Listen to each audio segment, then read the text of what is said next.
L'Afrique fait face à une équation économique redoutable avec des besoins de financement sans précédent, une dette de plus en plus difficile à soutenir et un accès aux marchés internationaux à la fois restreint et coûteux. Les réformes en cours de l'architecture financière mondiale, qu'il s'agisse de la Banque mondiale, du FMI ou de la Banque africaine de développement, ouvrent des pistes prometteuses. Mais leur ampleur reste encore loin des besoins du continent dans un contexte où l'Afrique a besoin d'environ 130 à 170 milliards de dollars par an pour combler seulement ses besoins en infrastructures. Et il était aussi impératif que l'Afrique puisse développer sa souveraineté financière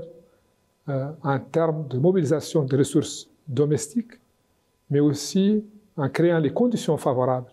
à l'attraction de l'investissement direct étranger pour construire des infrastructures résilientes. Selon les dernières données conjointes du FMI et de la Banque mondiale, 9 pays africains à faible revenu sont déjà en situation de détresse, de dette et 26 autres à haut risque. Outre le poids du service de la dette, les États du continent subissent également la remontée des taux mondiaux. Après une reprise timide, avec 13 milliards de dollars d'émissions obligataires en 2024, la fenêtre de financement s'est de nouveau refermée en 2025 sous l'effet des taux américains élevés et de la frilosité des investissements. Aujourd'hui, il s'agit de ne plus gérer le développement, mais plutôt de l'accélérer. Et c'est pourquoi je pense qu'aujourd'hui, il est impératif qu'il y ait une recomposition de l'architecture financière africaine avec le développement de plus de synergies entre la Banque africaine de développement et les autres institutions financières africaines, mais aussi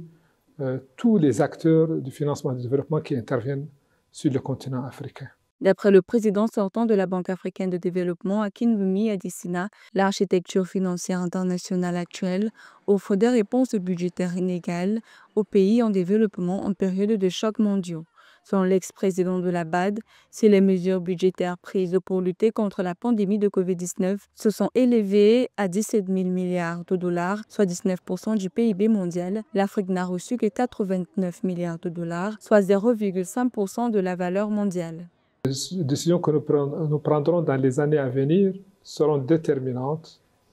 pour l'avenir de l'Afrique et surtout à la lumière de son évolution démographique